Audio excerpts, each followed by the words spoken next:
നമ്മൾ വളരെ പ്രധാനപ്പെട്ട ഒരു ദിക്കായി സൗത്ത് 2026 പ്രധാനപ്പെട്ട ഒരു ദിക്കായി സൗത്തിനെ പരിഗണിക്കുക. ആ സൗത്ത് ഭാഗത്താണ് നിങ്ങളുടെ പ്രധാന ഡോറോ അല്ലെങ്കിൽ അവിടെ നിങ്ങളുടെ ബെഡ്റൂമോ വന്നിട്ടുണ്ടെങ്കിൽ, നിങ്ങളുടെ സ്ഥാപനത്തിന്റെ ആയാലും വീടിന്റെ ആയാലും അവിടെ നിങ്ങൾക്ക് ഒരു മെയിൻ ഡോർ വന്നിട്ടുണ്ടെങ്കിൽ ഒരു വലിയ സാമ്പത്തിക നഷ്ടമാണ്, അല്ലെങ്കിൽ പലതരത്തിലുള്ള പരാജയങ്ങളാണ് നിങ്ങളെ കാത്തിരിക്കുന്നത്.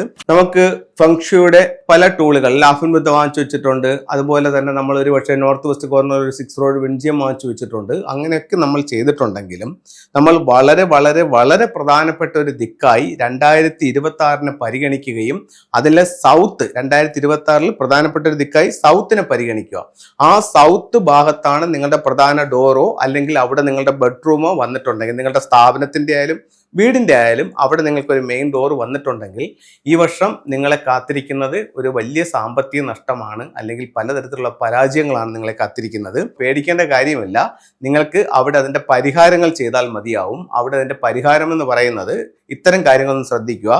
സൗത്തിൽ എൻട്രൻസിന്റെ സമീപത്ത് ഈ വർഷം പ്ലാന്റ് പാടില്ല. 2, അവിടെ നിങ്ങൾക്ക് റെഡ്, ഗ്രീൻ എന്നീ നിറങ്ങൾ പാടില്ല. 3, അവിടെ നിങ്ങൾക്ക് ഈ വർഷം ക്രിസ്റ്റൽസ്, എർത്ത് എനർജി പ്രൊഡ്യൂസ് ചെയ്യുന്ന മണികൾ ഇതൊന്നും സൗത്തിൽ ഈ വർഷം പാടില്ല. അവിടെ നിങ്ങൾക്ക് ഉപയോഗിക്കാവുന്ന ഒരു ടൂൾ എന്ന് പറയുന്നത് 5 എലമെന്റ് പഗോഡ് ഉപയോഗിക്കാം, 6 റോഡ് വിൻജിയംസ് ഉപയോഗിക്കാം, അതുപോലെ തന്നെ സോൾട്ട് വാട്ടർ ക്യൂറും ഉപയോഗിക്കാം.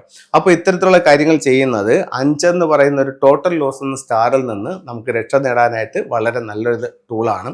അതുപോലെ ഒരു കാര്യം ശ്രദ്ധിക്കുക എന്ന് പറഞ്ഞു കഴിഞ്ഞാൽ 2026 ഫെബ്രുവരി 17 മുതൽ 2027 ഫെബ്രുവരി 5 വരെയുള്ള ഒരു വർഷക്കാലത്ത് സൗത്തിൽ വന്നിരിക്കുന്ന ഒരു ദോഷങ്ങളിൽ ഒന്നെന്ന് പറയുന്നത് തായ് സുയി അഥവാ ഗ്രാൻഡ് ഡ്യൂക്ക് ജൂപ്പിറ്റർ എന്ന് പറയുന്ന ഒരു ദോഷം വന്നിട്ടുണ്ട്. അപ്പോൾ ഇത്തരത്തിലുള്ള ഒരു ദോഷം എല്ലാ വീടിന്റെയും ബിൽഡിങ്ങിന്റെയും സ്ഥാപനത്തിന്റെയും സൗത്തിൽ നിൽക്കുമ്പോൾ ആ ദിക്കിലോട്ട് നോക്കി ഇറങ്ങാനോ അല്ലെങ്കിൽ ആ ദിക്കിലോട്ട് നിങ്ങൾക്ക് തലവെച്ച് കിടക്കാനോ അല്ലെങ്കിൽ ആ ദിക്കിലേക്ക് നോക്കിയിരിക്കാനോ പാടില്ല എന്ന് ചൈനീസ് വാസ്തുവിലായ ഫെങ്ഷുയിൽ നമ്മളോട് പറയുന്നുണ്ട്. അപ്പൊ അത്തരത്തിൽ എന്തെങ്കിലും സന്ദർഭങ്ങളോ കാര്യങ്ങളോ നമുക്ക് വേണ്ടി വന്നാൽ അവിടെ അതിന്റെ ടൂളുകൾ ഉപയോഗിച്ചുകൊണ്ട് അതിനെ നമുക്ക് കറക്റ്റ് ചെയ്യാവുന്നതാണ്. ഇവിടെ പിയാവയുടെ ഒരു പേർ വെച്ചുകൊണ്ട് ഇതിന് നമുക്കൊരു പരിഹാരമാകാം. അതുപോലെ തന്നെ ബ്രാസിന്റെ ചിലിൻ വെച്ചുകൊണ്ടും ഇതിന് പരിഹാരങ്ങൾ നമുക്ക് ചെയ്യാവുന്നതാണ്. അപ്പോൾ ഇത് എല്ലാവരും ഒന്ന് ശ്രദ്ധിക്കുക. ഇത്തരത്തിൽ എന്തെങ്കിലും ബുദ്ധിമുട്ടുകൾ നിങ്ങൾക്കുണ്ടെങ്കിൽ ഈ ടൂളുകൾ ഇവിടെ ഉപയോഗിച്ചുകൊണ്ട് നിങ്ങൾക്ക് ഇതിന്റെ പരിഹാരം ചെയ്യാവുന്നതാണ്. ഇനി നമുക്ക് ഫെങ്ഷുയിൽ ഉപയോഗിക്കാവുന്ന ചില ഫെങ്ഷു ടൂളുകളെ പറ്റി നോക്കാം. ഒരു വീടിന്റെ സൗഭാഗ്യങ്ങളും സമ്പത്തും ഒക്കെ വർദ്ധിപ്പിക്കാൻ വേണ്ടിയിട്ട് നമുക്ക് ആ വീടിനെ എൻഹാൻസ് ചെയ്യാൻ ഏറ്റവും നല്ല സ്ഥലം എന്ന് പറയുന്നത് ആ വീടിന്റെ സ്വീകരണ മുറിയാണ്. ഒരു വീടിന്റെ സ്വീകരണ മുറി എന്ന് പറയുന്നത് ആ വീടിന്റെ എല്ലാ എനർജികളും ഉൾക്കൊണ്ട ഏറ്റവും ചെറിയൊരു പോർഷനാണ്.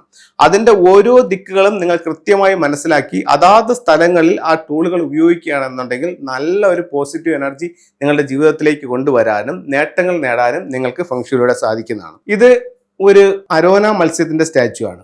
നിങ്ങളുടെ ലിവിംഗ് റൂമിന്റെ നോർത്തിൽ ഇത് വെക്കുകയാണെങ്കിൽ നിങ്ങൾക്ക് തൊഴിൽപരമായിട്ട് നേട്ടമുണ്ടാകുമെന്ന് ചൈനീസ് വാസ്തുവിലായ ഫെങ്ഷുയിൽ പറയുന്നു. ഇതൊരു ശ്രീബുദ്ധന്റെ സ്റ്റാച്ചു ആണ്. ഒരു വീടിന്റെ സന്തോഷത്തിനും സമാധാനത്തിനും വേണ്ടി വീടിന്റെ വടക്ക് പടിഞ്ഞാറ് ഭാഗത്ത് നിങ്ങൾക്ക് സ്വീകരണ മുറിയിൽ ഈ ശ്രീബുദ്ധന്റെ സ്റ്റാച്ചു വയ്ക്കാം. നിങ്ങളുടെ പേരും പ്രശസ്തിയും ഉയർത്താൻ വേണ്ടിയിട്ട് നിങ്ങളുടെ സ്വീകരണ മുറിയുടെ സൗത്തിൽ ഫീനിക്സ് ബേർഡിനെ വെക്കാം. വീട്ടിൽ കുടുംബാംഗങ്ങൾ തങ്ങളിൽ ഉണ്ടാകുന്ന കലഹങ്ങളും ഓഫീസിൽ ഉണ്ടാകുന്ന വഴക്കുകളും ഒക്കെ ഒഴിവാക്കാനായിട്ട് നിങ്ങൾക്ക് നിങ്ങളുടെ ഓഫീസിന്റെയോ വീടിന്റെയോ വെസ്റ്റ് സൈഡിൽ ഇത്തരത്തിലുള്ള ഒരു റൂസ്റ്ററിന്റെ സ്റ്റാച്ചു വയ്ക്കാം. അപ്പൊ ഇത്തരത്തിലുള്ള ഓരോ ചിത്രങ്ങളും രൂപങ്ങളും നിങ്ങളുടെ ജീവിതത്തിൽ ഒരുപാട് നേട്ടങ്ങൾ ഉണ്ടാക്കി തരട്ടെ എന്ന് പ്രാർത്ഥിച്ചുകൊണ്ട് നിർത്തുന്നു. നന്ദി, നമസ്തേ.